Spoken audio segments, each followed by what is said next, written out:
They called me expired, not retired. That was the joke at the dinner table last year, said with a half smile and a clink of wine glasses. My nephew chuckled, my sister laughed, even my daughter hid a smirk behind her hand. I sat there with my lukewarm coffee quietly chewing a piece of dry turkey. They didn't mean harm, or maybe they did.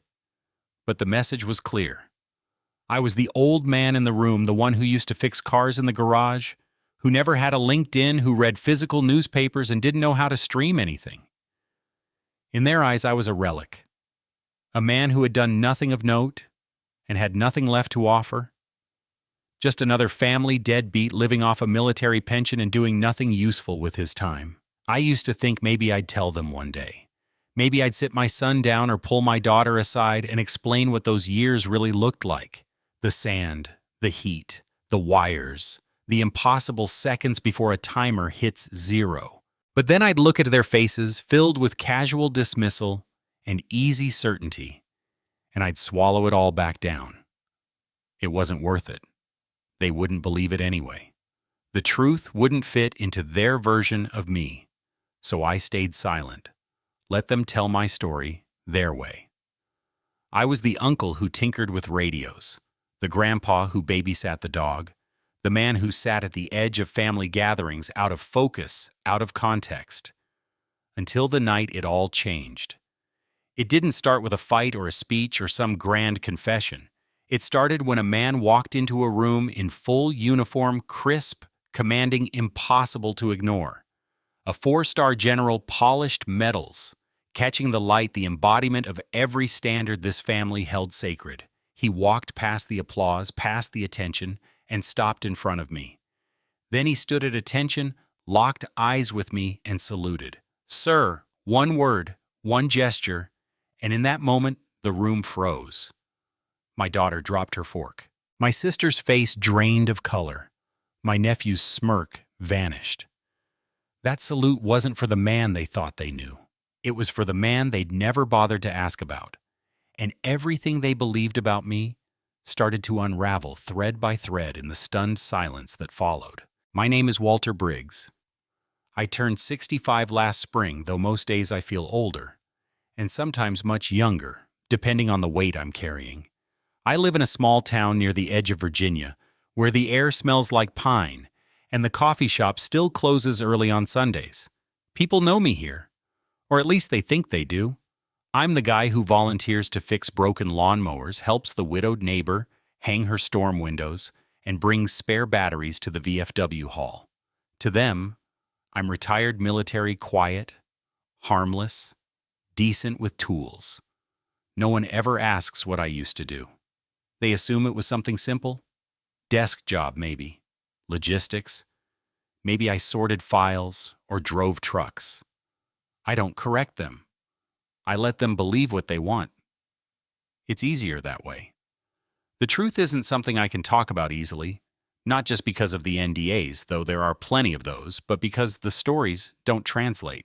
You can't explain the tension of a countdown clock blinking red unless you've felt the sweat roll down your back with every wire you touch. I was an EOD specialist, explosive ordnance disposal, back when we were still calling it the sandbox. Iraq, mostly. Sometimes other places I don't name.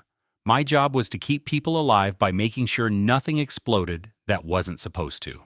I defused bombs with trembling fingers, wrote protocols that saved convoys, and once crawled under a live IED while bullets tore through the sandbags above me. I did that work for 19 years. Most of it classified, all of it dangerous. When I finally retired, I did so quietly, with no ceremony, no speeches, just a handshake and a flight home. I never showed my family the medals. Never told them about the day we lost 4 men because of a sensor delay, or the time I stood between a Humvee and a buried pressure plate waiting for the detonation team. I just came home, bought a used truck, and started fixing things that didn't scream or explode. My family never asked. My sister married well, a colonel at the time who later made general. My daughter became a teacher, then married a software engineer with clean fingernails and a standing desk. My son drifted in and out of jobs. When he called me crying one night after getting laid off, I sold my car to cover his rent. He never told anyone. My ex-wife moved to Arizona and sends postcards twice a year. I don't blame her.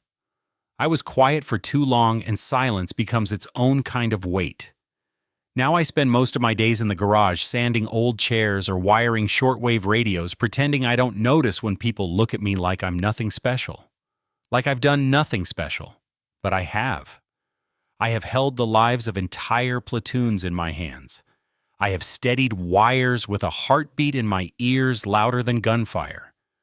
I have buried comrades, and I have survived things that make civilian life feel like theater. Still, none of that fits the version of me they've chosen to see. And so I let them have their version. I let them look at my hands and see old instead of steady. I let them hear my silence and call it emptiness. I let them laugh at me not because I agree with them, but because some things are easier to carry than to explain, at least until the day someone stood up and saluted. My family has always been loud about achievement. My father served 30 years in the Marines, retired with full honors, and made sure everyone knew it. His medals were framed in our living room before we even had a color television. My mother taught music at a local school and treated discipline like scripture. My sister, younger by 3 years, followed the script perfectly.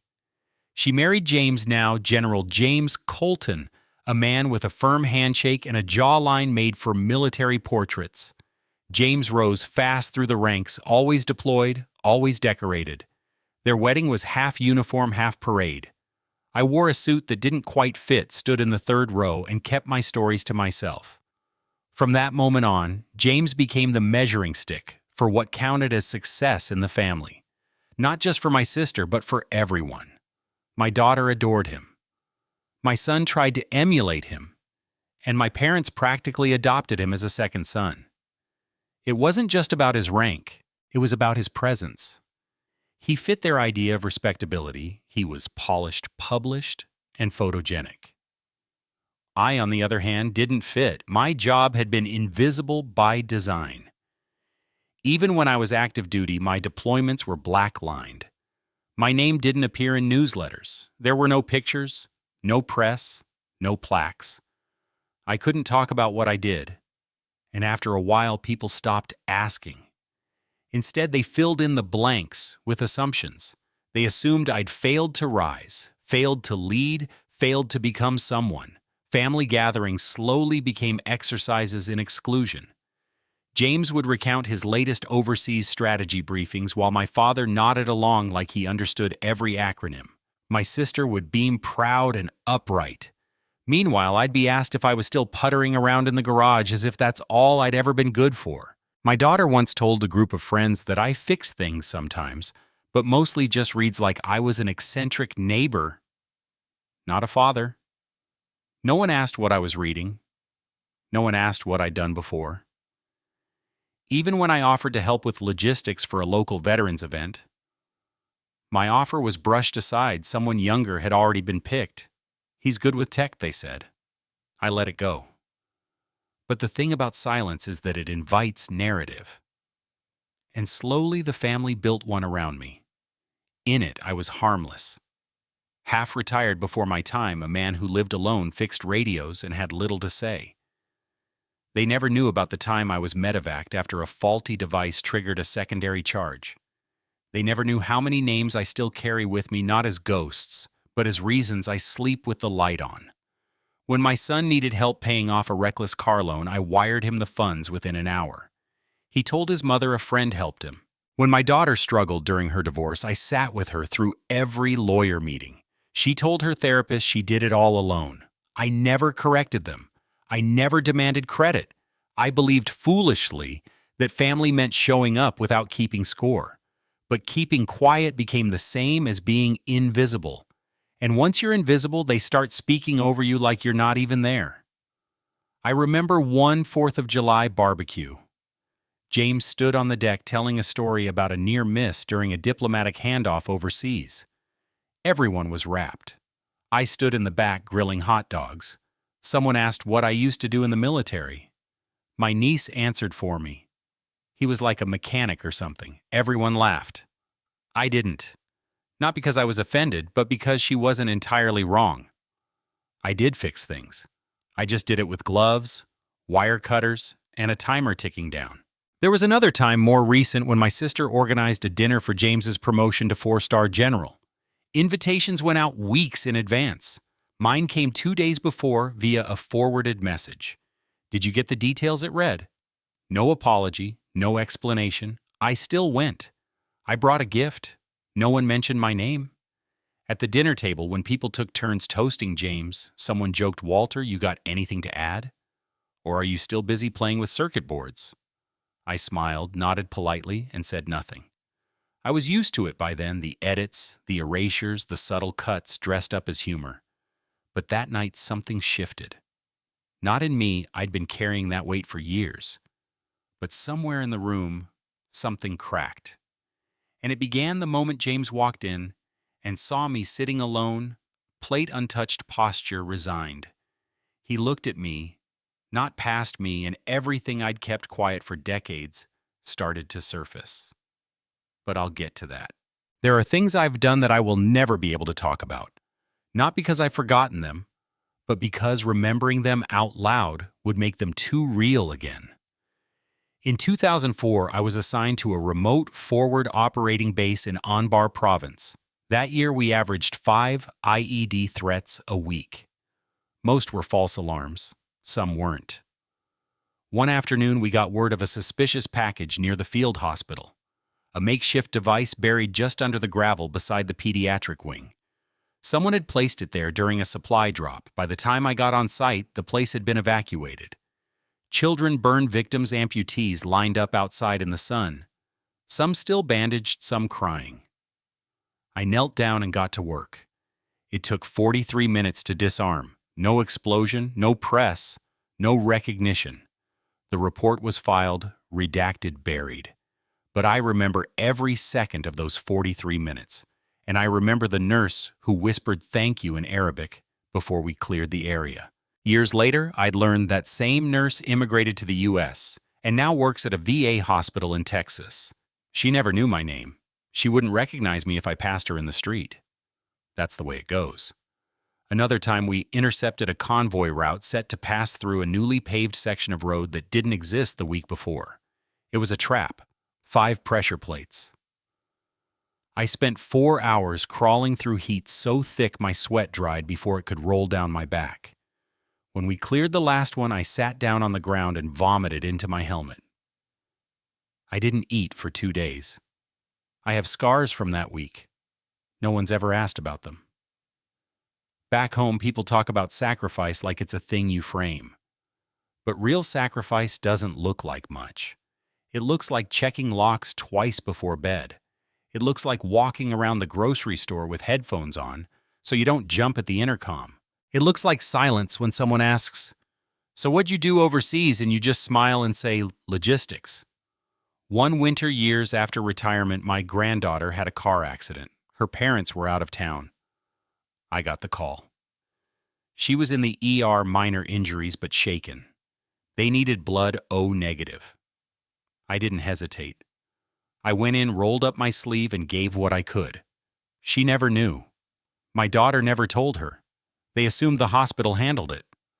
Another time when James, before he made general, was stationed in Kandahar, he nearly drove a patrol through a corridor flagged for high threat.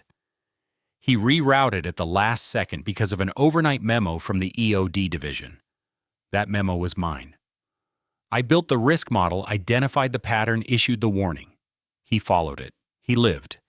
He never knew who wrote the report, never asked. That was the job. You kept people alive from behind the curtain. You didn't sign your name on survival. There's no glory in anonymous safety. Just the knowledge that one more family didn't get a folded flag that week. That's what I carried. That's what I still carry. But none of that showed at the dinner table. None of it counted when they handed out compliments and asked for career updates. My family saw the silence and filled it with their assumptions. I let them. I thought I could live with it. But every quiet hero has a breaking point. Mine just happened to arrive wrapped in medals and polished boots. It was supposed to be a celebration, one of those grand patriotic affairs that my family adored. Red, white, blue centerpieces, cocktail napkins printed with stars, and American flag draped carefully behind the podium, like a stage prop. General James Colton. My brother-in-law, my family's pride, had just been promoted to 4-star general, the culmination of a career built on visible achievements and public applause. Invitations went out a month in advance. Mine came 2 days before in the form of a forwarded message from my sister with no greeting and no context. Just a time and an address. I RSVP'd anyway.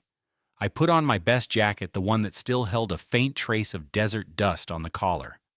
No one would notice. The venue was a private banquet hall, all chandeliers and mirrored walls, a place that made silence echo louder. I arrived 10 minutes early and was directed to a table near the back next to the emergency exit, as if someone had to sit there and it might as well be me. Around me, the room buzzed with anticipation. Officers in uniform, spouses in formal wear speeches being practiced under breath wine being poured into glasses that sparkled more than they needed to. My family clustered near the front, my sister beaming in a navy dress, my daughter laughing too loudly, my son-in-law holding a tumbler of something expensive. No one waved. No one came over. I sat and waited. When dinner was called, the seating arrangement made things painfully clear. I wasn't just at the back. I was at a table reserved for extended family and non-essential guests. A distant cousin, an old neighbor, someone who once dog-sat for James. I chewed slowly, quietly, while applause rang out for every anecdote James told at the Mike battlefield, Decision's leadership under fire, and the time he shook hands with the president. My father stood and toasted him. My mother wiped away tears. My daughter clinked glasses with the table beside hers, then looked away when her eyes met mine. After dessert, they opened the floor for impromptu tributes. A colonel spoke. A family friend offered praise. Someone joked that it was James's world, and we were all just living in it. Then one of James's old academy friends, already 2 drinks past sober, gestured toward my table and called out, "Walter, you've known him the longest. Got anything to say?" The room chuckled, expectant and amused. I stood slowly, cleared my throat, and before I could speak, my niece chimed in, "Don't make him talk too long, or we'll all end up learning about transistor radios." Laughter. Loud, indulgent. I smiled, nodded, and sat back down without saying a word. I didn't have it in me to fight the narrative anymore. I poured myself some water, sipped it slowly, and thought about the field hospital in Anbar. The heat, the silence, the nurse's eyes. I thought about all the things I'd never said and the decades I'd spent letting people talk over the truth. That's when the doors opened. The room shifted. James entered late, still in uniform, having come straight from base. 4 stars on his shoulders, medals aligned like punctuation presents, undeniable. Everyone turned toward him. Cameras came out. Applause erupted. He waved, politely took a few steps forward, then stopped. His eyes swept the room once, twice, then landed on me. Our eyes met. He walked forward, slow, deliberate, cutting through the buzz like a blade. He reached my table, came to a full stop, and without breaking eye contact, raised his hand in a textbook salute. "Sir," he said. One word. Crystal clear. Audible to every table. Audible to every person who had ever mistaken my silence for smallness. The room froze. The sound of forks clinking down on plates. Someone coughed. My sister stiffened. My daughter blinked, stunned. My father's face went pale. I returned the salute, slowly, uncertainly. "General," I said. It came out as more breath than voice. He nodded. "It's an honor to see you again." Then, without fanfare, he pulled out the chair beside me and sat. The conversation didn't resume. Not immediately. The air shifted heavy with questions, confusion, recalibration. At the head table, people whispered. My mother clutched her wine glass tighter than necessary. My niece looked like she'd swallowed a stone. James leaned over and spoke quietly. "I wasn't sure you'd be here. I'm glad you came." I said nothing. I didn't need to.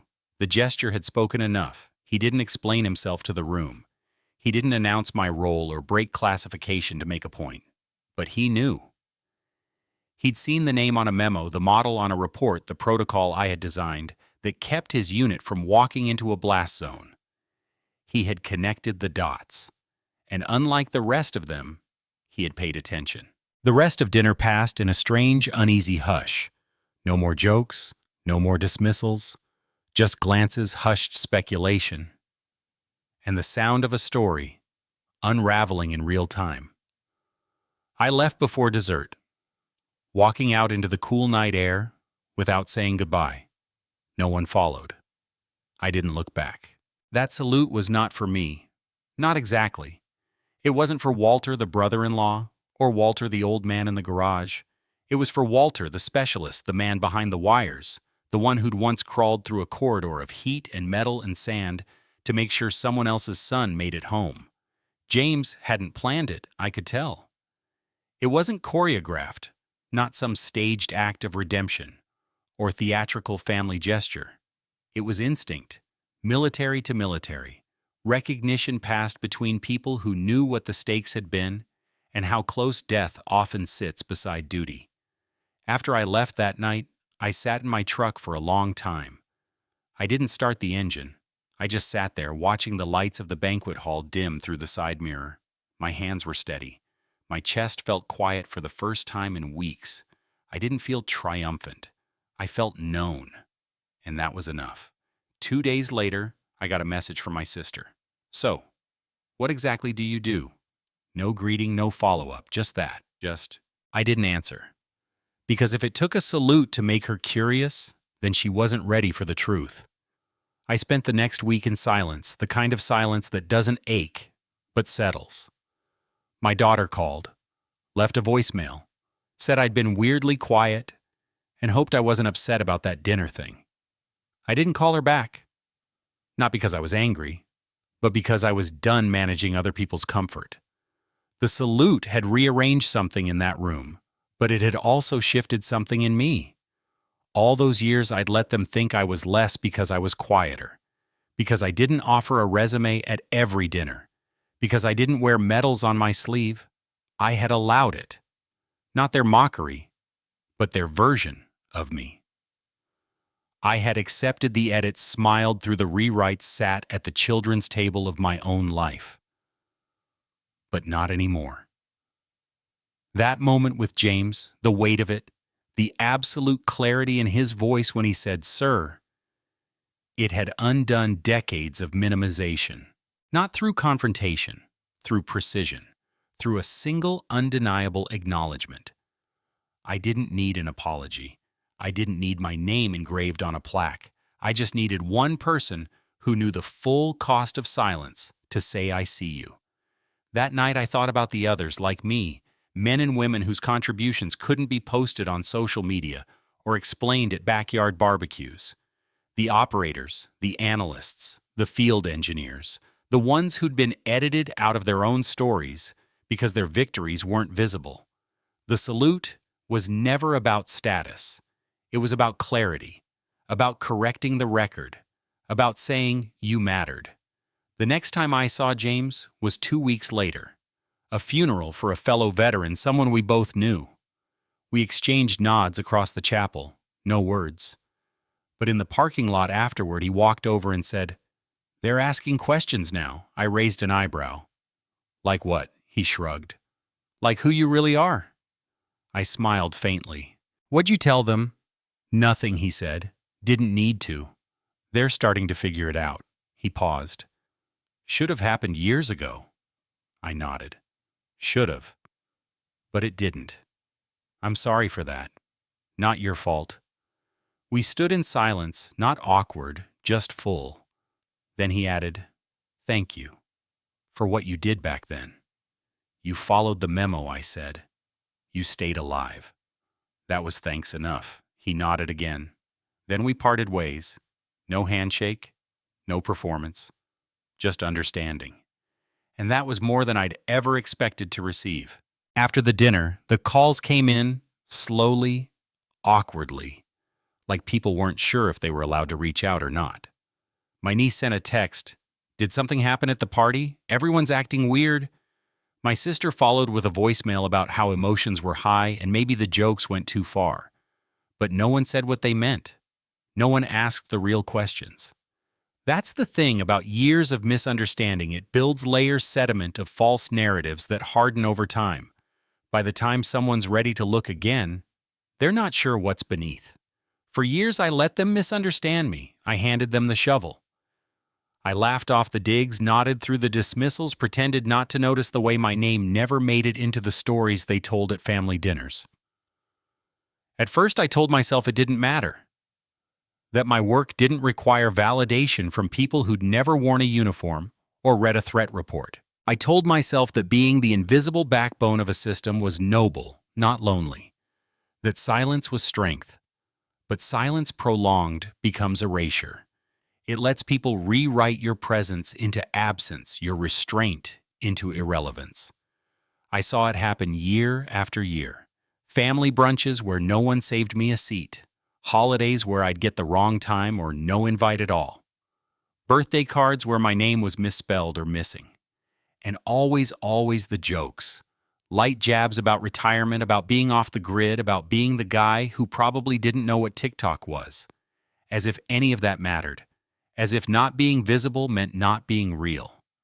One time during my daughter's baby shower, someone asked her what I used to do. She smiled and said, "Oh, my dad was in the military," but it was nothing fancy. I had driven 4 hours to be there, brought the crib she'd wanted, assembled it that morning in my garage.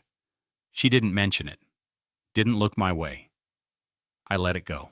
That became the pattern, showing up, doing the work, and disappearing into the margins.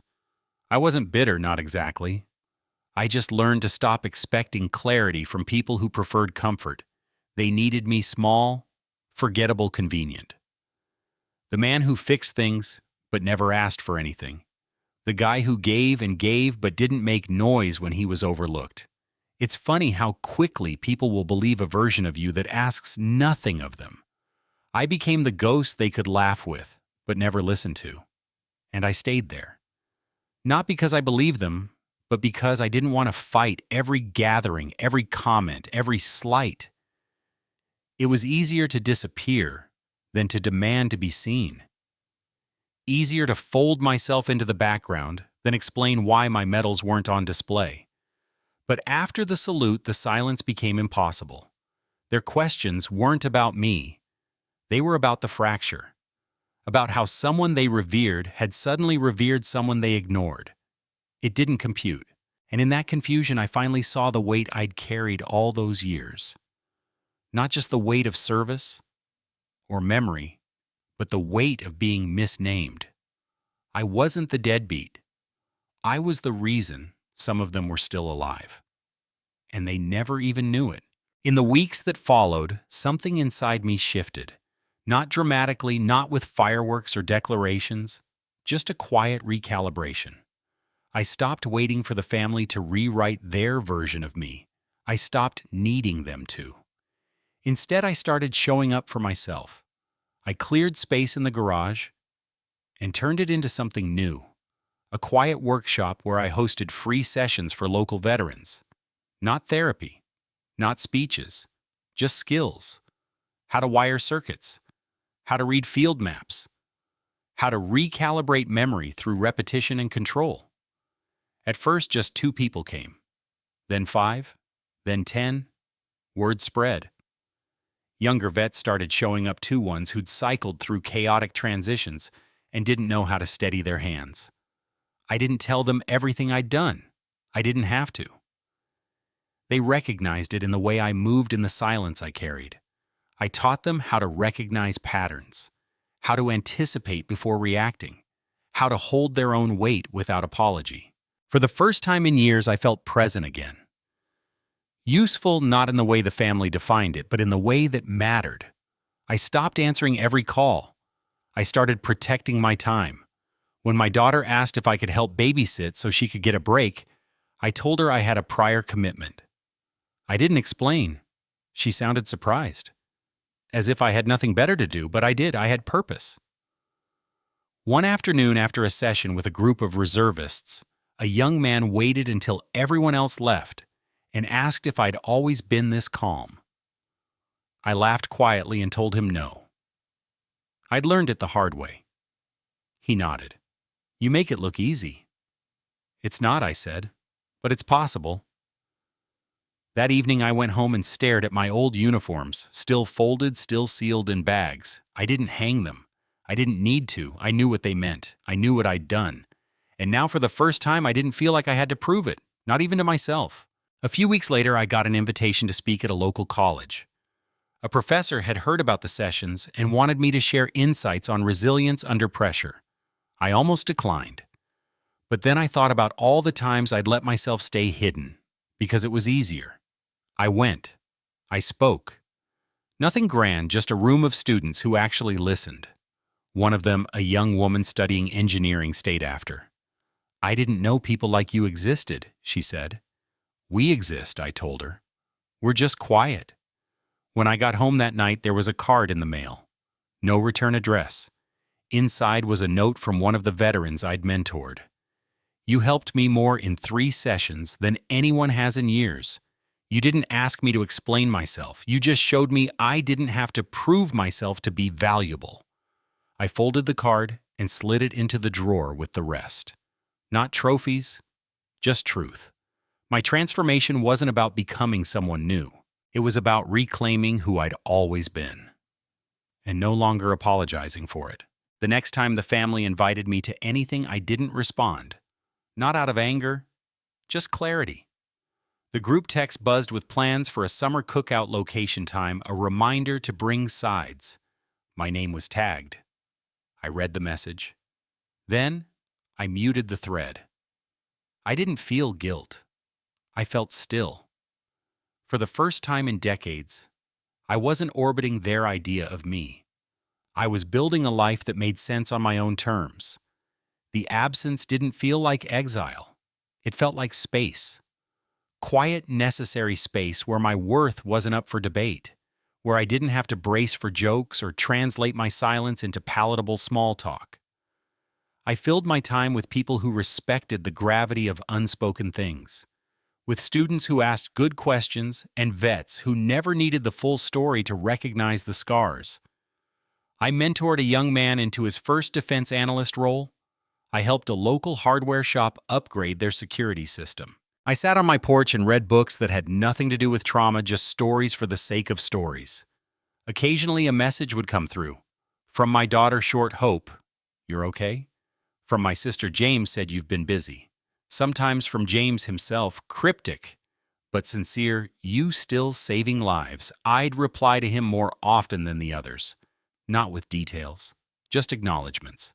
Mutual respect. One time I sent him a recommendation for a field safety protocol update. He wrote back, "You always see what others miss."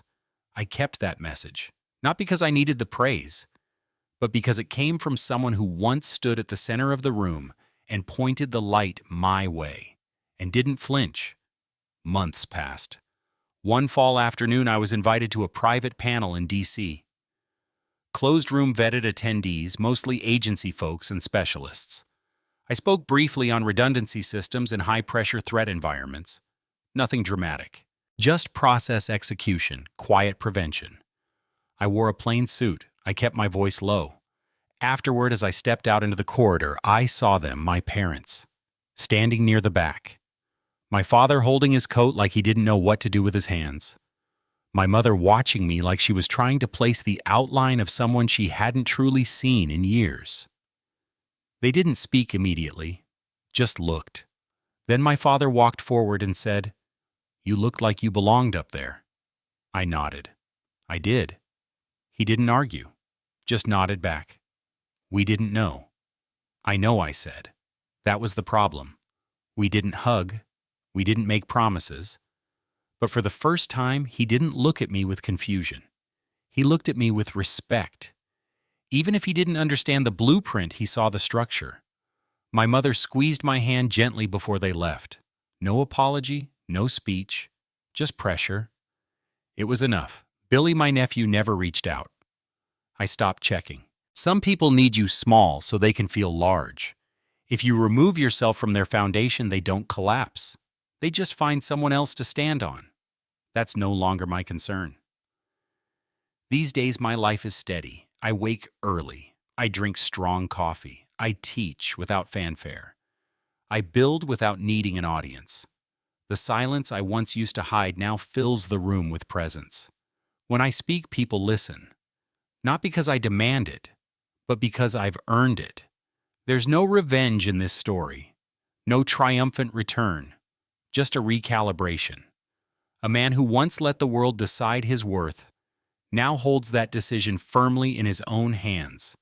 That to me is legacy, not applause, not headlines, but the quiet certainty that what you carried mattered. Even if no one ever says thank you. Even if the only recognition you ever receive comes from a single word, delivered with full posture, clear voice, and unwavering respect. Sir, that was all I needed. That was enough.